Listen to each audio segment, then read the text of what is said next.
Imagine करें आप एक प्लेन में हैं और बर्फ के इलाके में सफर कर रहे हैं और अचानक से -30 डिग्री आप 5 सेल्सियस बर्फ से ढके हुए पहाड़ में आपका प्लेन क्रैश हो जाए तो आप क्या करेंगे? क्या आप इस सर्दी में रह पाएंगे? अगर रह भी जाए कैसे रहेंगे? कुछ ऐसे ही एक वाकया जो सच पर मुनहसिर है। एक आदमी अपना वाकया बता रहा होता है कि कैसे उसके साथ हुआ था। एक प्लेन में एक बेसबॉल टीम मैच जीतकर दूसरे कंट्री से अपने कंट्री वापस आ रहे थे, लेकिन उनके साथ जो होने वाला था वो किसी ने भी सोचा नहीं था। प्लेन सफर पे होता है, सब अपनी मस्ती में मशगूल थे, सबके साथ फैमिलीज, दोस्त, सब लोग प्लेन में मौजूद थे। अचानक से प्लेन के अंदर टर्बुलेंस झटका आता है। सब लोग झटके को इजीली समझते हैं। असल में प्लेन के अंदर मौसम के खराबी को पायलट सीरियस नहीं ले रहे होते। प्लेन का पायलट चाय पी रहा होता है। प्लेन के अंदर एक आदमी सबको खबरदार करता है कि अपने अपने सीट्स पर प्लीज बैठ जाएं। सब अपनी सीट्स पर बैठ जाते हैं। अब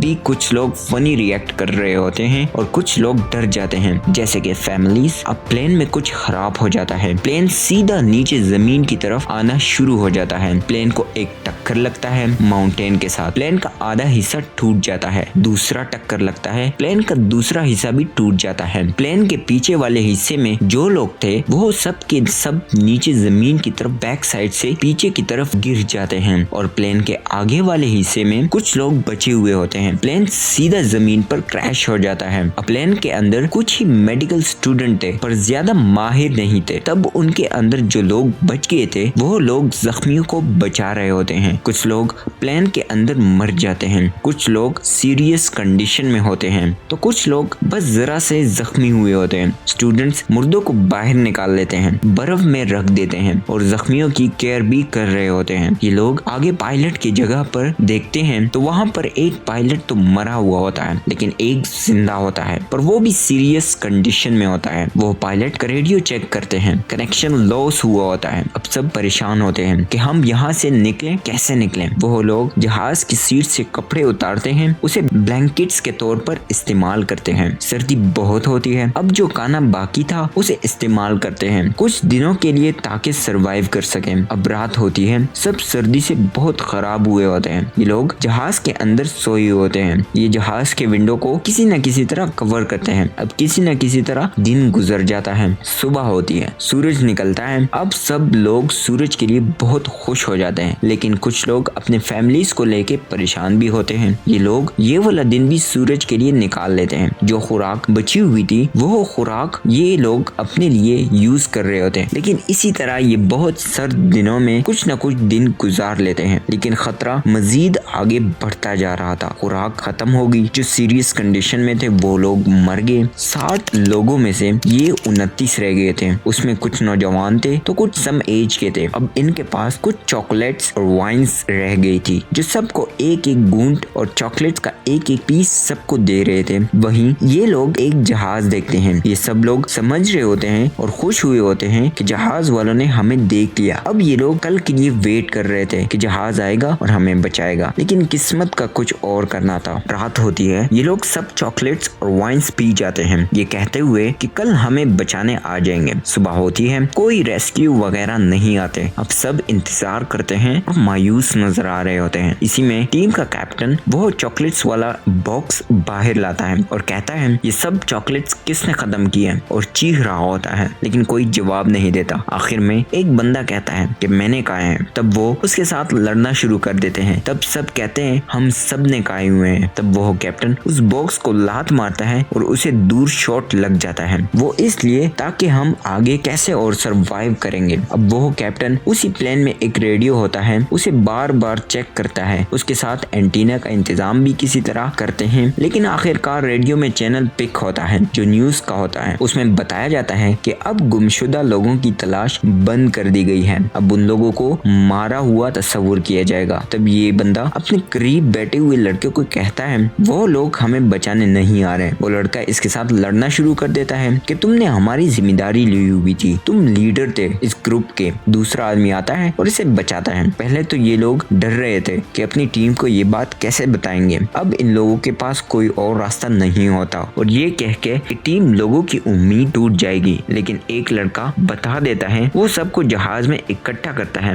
और सबको यही बात बताते हैं। अब इन लोगों के पास कोई रास्ता नहीं होता। तब टीम के कुछ लोग डिसाइड करते हैं कि हम ऊपर जिस जगह से क्रैश हुए थे वहाँ पर जहाज का पिछला हिस्सा गिरा था जिसमें बहुत सारा सामान था, उधर जाएंगे शायद कुछ खाने के लिए मिल जाए। ये 3 लोग निकलते हैं पर भूख से निढाल हुए होते हैं। इनमें हिम्मत इतनी नहीं होती कि ये लोग पहाड़ पर चढ़ सकें। यहाँ तक कि जैसे ही आगे जाते हैं इनके साथ हादसा भी पेश आता है। जब ये लड़का जा रहा होता है तब वहाँ पर बर्फ इतनी पड़ी हुई होती है कि रास्तों का पता भी नहीं चल रहा था कि तब अचानक से बर्फ गिरती है। बंदा गिरने वाला ही होता है पहाड़ के नीचे, लेकिन तब उनके दोस्त उनको बचा लेते हैं। अब ये लोग दोबारा से वापस आते हैं। ये लोग डिसाइड करते हैं कि अब हमारे पास और कोई रास्ता नहीं। ये लोग अपने मुर्दों का गोश्त खाने के लिए तैयार हो जाते हैं। पहले ये लोग बहुत मना करते हैं लेकिन अब इनके पास कोई रास्ता नहीं होता और एक एक करके ये लोग अपने मुर्दों का गोश्त खा रहे थे। ये लोग सब अफसरदा होते हैं लेकिन मजबूरी थी। अगला दिन आता है, इनमें से 3 लोग उसी तरफ जाते हैं जहाँ ये लोग पहले जाने की कोशिश की थी। तब ये तीनों वहाँ पहुँचते हैं लेकिन वहाँ मुर्दे की सीट्स और मुर्दों के अलावा कुछ भी नहीं होता। अब दोबारा से ये वापस आते हैं और अगले दिन के लिए खुद को तैयार कर रहे होते हैं। जो लोग ज्यादा कमजोर होते जा रहे होते हैं वो सर्दी और भूख की वजह से मर रहे होते हैं। अब बस ये लोग इनके साथ मुर्दों का गोश्त और अपने बैग्स और सूटकेस में बर्फ डालते हैं और अपनी खुराक बनाते हैं। अब अगले दिन जब रात होती है तो सब सो रहे होते हैं कि अचानक से खतरनाक आवाज आती है। जैसे उठते हैं बर्फ की ग्लेशियर इनके जहाज पर आ जाता है। सब बर्फ के अंदर डूब जाते हैं। अब जो इनमें से कुछ लोग जो बचे हुए थे उनमें से कुछ लोग डूबकर मर जाते हैं और कुछ लोग बर्फ के अंदर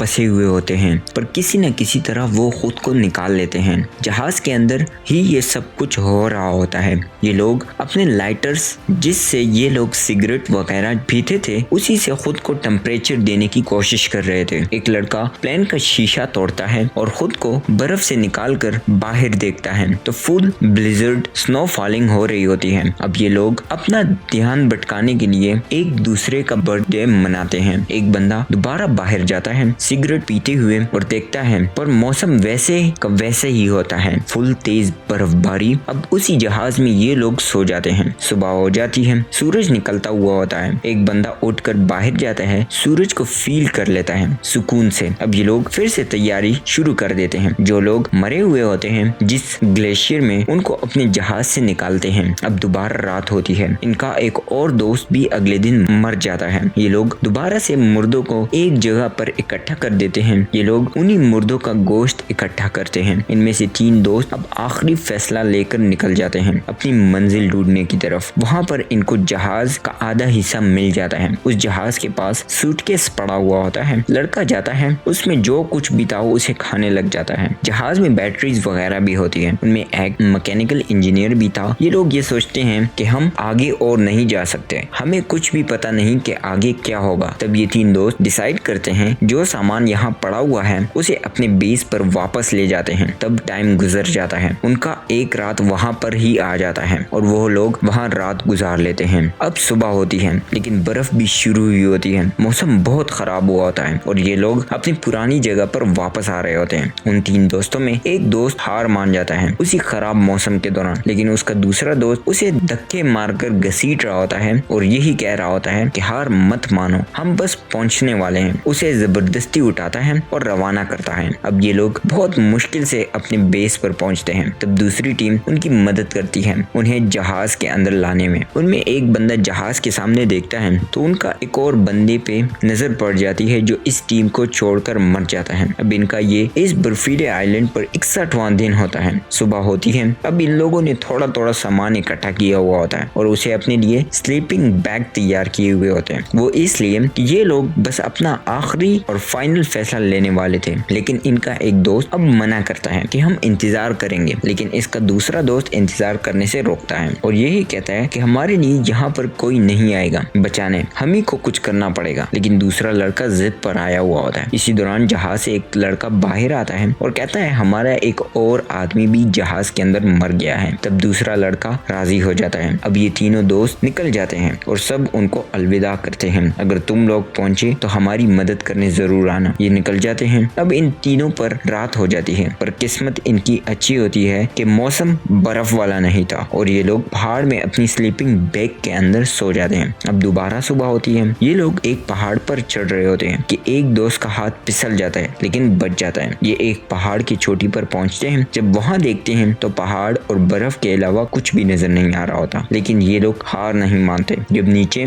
दूसरी तरफ उतरते हैं, उनमें से एक लड़के का पैर फिसल जाता है और वो नीचे की तरफ गिरना शुरू कर देता है, लेकिन उनके दोस्त उसको भी बचा लेते हैं। दोबारा रात होती है। स्लीपिंग बैग में तीनों दोस्त अंदर हुए होते हैं और सो जाते हैं। अब सुबह होती है। वही बंदा अब दोबारा कहता है कि हम आगे और नहीं जाएंगे, हम वापस चले जाते हैं, लेकिन उसका दूसरा दोस्त नहीं मानता और वो कहता है हम हार नहीं मानेंगे, हम चलते रहेंगे। तब उसका एक दोस्त कहता है ठीक है, हम उस ऊपर पहाड़ तक चढ़ते हैं, अगर कोई उम्मीद बाकी ना रही तो तुम वापस चले जाना, क्योंकि मैं रुकने वाला नहीं। वो कहता है ठीक है। ये ऊपर जाते हैं। जब जाके पहुंचते हैं तो अपने दोस्त को बताता है कि उसे बोलो ऊपर आके देख ले खुद, हमारी थोड़ी उम्मीद जाग गई। अब जब उसका दोस्त ऊपर जाता है तो उसे सब्ज घाटी नजर आ जाती है, लेकिन वो बहुत दूर होती है। अब ये दूसरा रोने लग जाता है कि नहीं, हम भूख से मर जाएंगे, इतना दूर हम नहीं पहुंच पाएंगे। लेकिन दूसरा दोस्त कहता है कि हम में से 2 बंदे उस घाटी की तरफ जाएंगे और एक वापस चला जाएगा, तो कुछ खुराक हमारे पास रह जाएगी। तब इसी तरह वो सब मान जाते हैं। अब ये लोग एक दूसरे को अलविदा करते हैं और निकल जाते हैं। तब बहुत सफर करने के बाद आखिरकार वो लोग सब्ज घाटी तक पहुंच जाते हैं और अपने मुकाम तक पहुंच जाते हैं। उसके बाद वो अपने साथ मदद लेके आ जाते हैं उसी जगह और दूसरे सब सोए हुए होते हैं। जब उठते हैं तो उनका हेलीकॉप्टर पर नजर पड़ती है। सब खुश हो जाते हैं और इन बचे हुए को बचा लेते हैं, रेस्क्यू कर देते हैं। ये एक सच्ची कहानी अमेरिकन लोगों की।